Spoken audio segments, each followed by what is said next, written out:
मीरा भाईंदर में विधायक के कैंप से 150 सोसाइटियों को राहत, कांग्रेस ने जताया विरोध। नमस्कार, आप देख रहे हैं सतर्क पुलिस टाइम्स और प्रतिनिधि विकास वर्मा की रिपोर्ट। मीरा भाईंदर शहर के विधायक नरेंद्र मेहता ने कुछ दिन पहले तहसीलदार कार्यालय में एक विशेष कैंप आयोजित किया। इस कैंप में उन सोसाइटी और बिल्डिंगों का डीड कन्वेंस और 7/12 दस्तावेज से जुड़ा लंबित काम निःशुल्क निपटाया गया, जो वर्षों से अटका हुआ था। मेहता के अनुसार लगभग 150 सोसाइटियों का कार्य पूरा हुआ, जिनके सदस्य अब तक सरकारी दफ्तरों के चक्कर काटने को मजबूर थे। कांग्रेस के वरिष्ठ उपाध्यक्ष मुजफ्फर हुसैन ने इस पर आपत्ति जताई।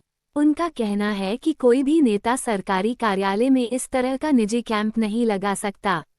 वहीं विधायक नरेंद्र मेहता का कहना है कि ये कार्यक्रम किसी राजनीतिक दल का नहीं बल्कि जनसुविधा के लिए था। उन्होंने इसे एक जनप्रतिनिधि के नाते आयोजित किया ताकि लोगों का काम तेजी से हो सके। कई सोसाइटी का 7/12 का काम तो सिर्फ एक हफ्ते में ही निपटा दिया गया। आइए जानते हैं सोसाइटी वालों का क्या कहना और विधायक नरेंद्र मेहता ने क्या कहा। हम मेलेना सोसाइटी से हैं, मैं वहाँ का सेक्रेटरी हूँ।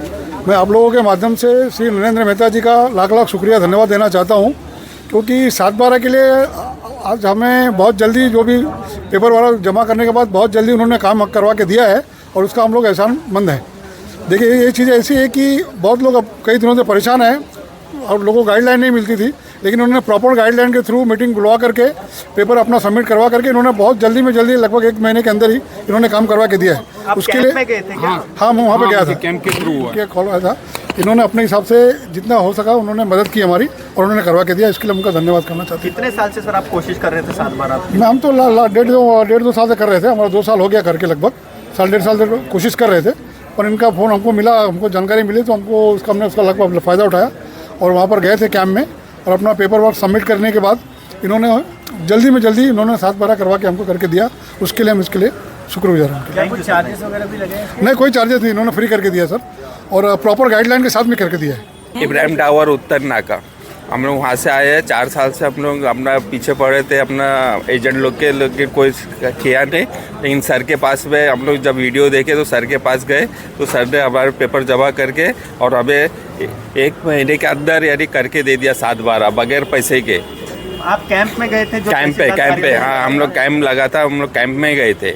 वहाँ से अपना काम करे तो फिर आज बुलाया गया कि 7/12 आप अपना हो गया तुम्हारा तो लेके जाओ।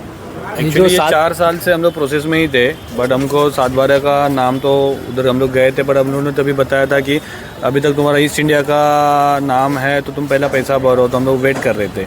फिर बाद में सर जी का सरकार भी नहीं था तो हम लोग किसके बाद हम लोग थोड़ा टेंशन में ही थे। फिर अभी लास्ट संडे उन्होंने मीटिंग रखा और हमको जो आश्वासन दिया था वो एक हफ्ते में हमको करके दिया, तो हम उनके बहुत आभारी है और ऐसे आभारी रहेंगे उनके। और हमको ऐसे ही आमदार चाहिए जो हमारा काम तुरंत करे।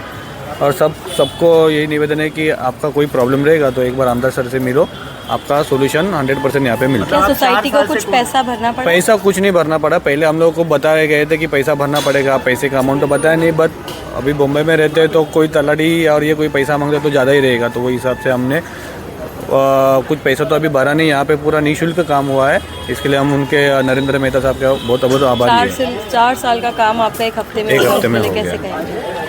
यही है कि उनके अभी ऐसा है कि इन्होंने, हम जिसके पास गए उनका अगर काम नहीं हुआ और उन्होंने 1 हफ्ते में काम किया तो हम लोग उसको बहुत आभारी है। 4 साल तो इतना सोसाइटी को उन्होंने रखड़ा के रखा, जो अभी ये 7/12 हो डीम कन्वेंस हो तो साहब के पास आके सोल्यूशन मिल रहा है तो सब जन यहाँ पे आए, हम लोग सोच रहे हैं। लोटस रिजन्सी सोसायटीकडून आम्ही आलो होतो, आम्ही कॅम्पमध्ये पण गेलो होतो आणि खरोखरच नरेंद्र मेहता साहेब आमदार यांचे मानावे तितके आभार कमी आहेत आणि त्यांच्यामुळेच हे मला वाटतं आता 7/12चे काम जे सक्सेस झाले।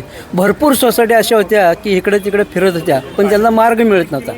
ह्या साहेबांमुळं एक चांगला मार्ग मिळाला। जी अडकलेली लोक होती मीरा भाईंदरमध्ये सगळे म्हणजे व्यवस्थित कारभार नव्हता, ह्या 7/12मुळं खरोखर लोकांचं चांगलं काम झालेलं आहे असं, त्याच्याबद्दल आमच्या सोसायटीतर्फे मी त्यांचं खूप खूप आभारी आहे। काही पैसे वगैरे लागले का? नाही, 1 रुपया सुद्धा आम्ही भरला नाही। आम्हाला भरपूर पैसे भरायला सांगितले, आम्ही एजंट थ्रू बी गेलो होतो, आम्ही बऱ्याच ठिकाणी फिरलो पण आम्हाला असं काम होईल असं स्वप्नातसुद्धा वाटलं नव्हतं.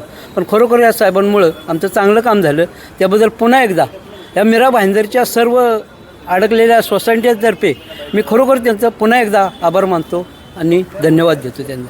जिस तरह से तहसीलदार कार्यालय में कन्वेंस के नाम से 7/12 बदलने के नाम से शिविर लिया गया, मतलब लोक प्रतिनिधि आज तक के पूरे दुनिया हिंदुस्तान के इतिहास में किसी भी गवर्नमेंट ऑफिस में हम भी एमएलए एमएलसी रह चुके हैं, कांग्रेस की सरकारें रह चुकी है, मगर एक एमएलए जाकर के तहसीलदार के कार्यालय में बैठ के शिविर लेता है, ऐसा कहीं देखने नहीं मिला.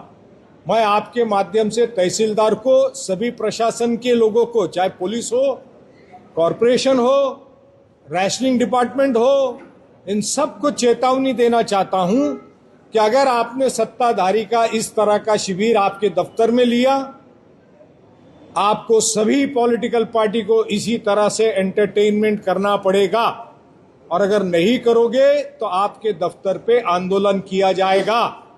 ये आपके माध्यम से मैं सूचित करना चाहता हूं.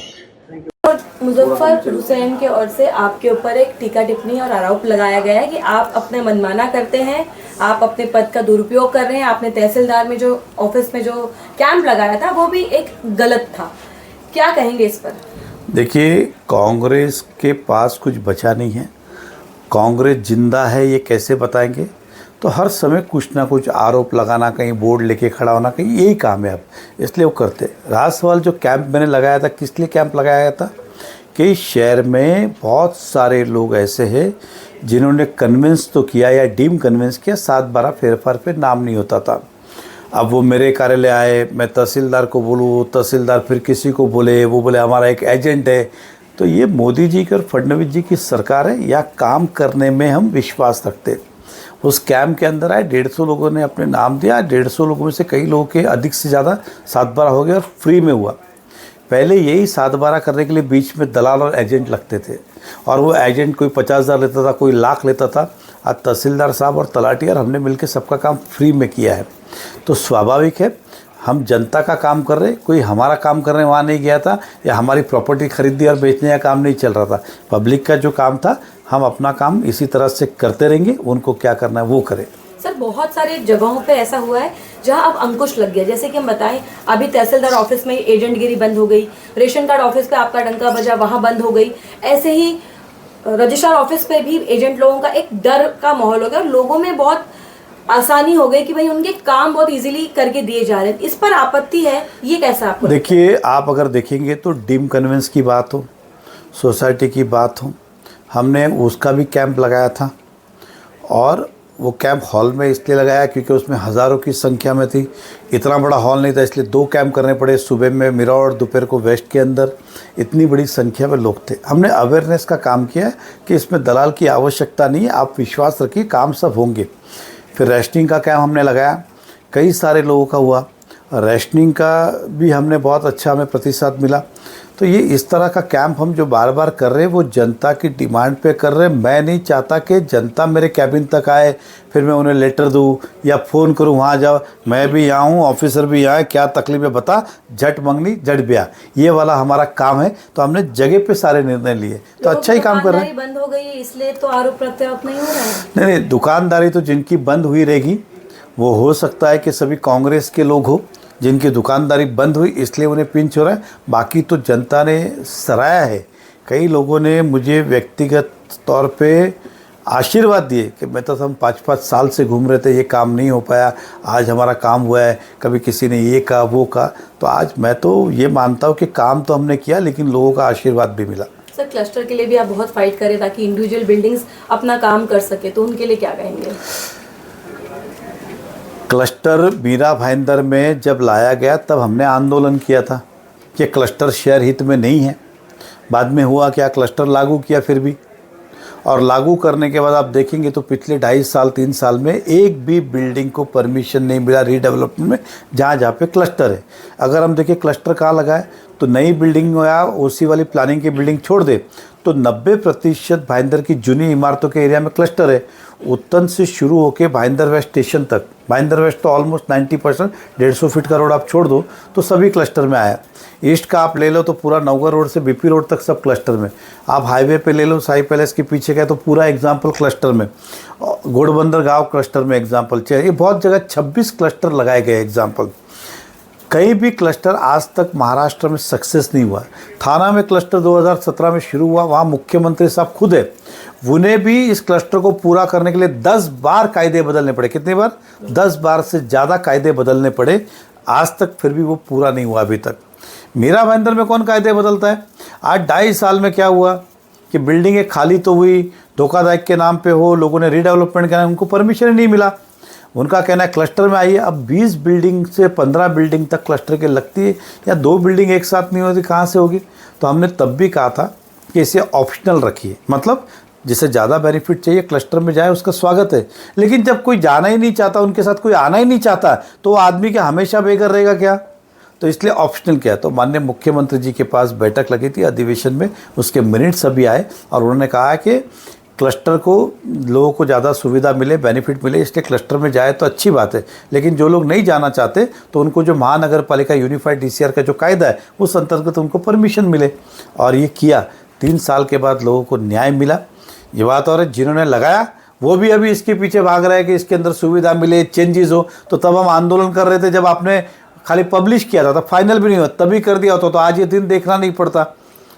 बरेचसे लोक अजून आहे त्यांनी अजून ते चक्रा मारतात, कारण जनरल केसमध्ये एजंट जो आहे कोण 50,000 मागतो, कोण लाख मागतो, कोण काय मागतो, ते जाऊ द्या। काही प्रॉब्लेम आला। सतर्क पुलिस टाइम में बने रहने के लिए चैनल को लाइक करें, शेयर करें, सब्सक्राइब करें एंड कमेंट करें।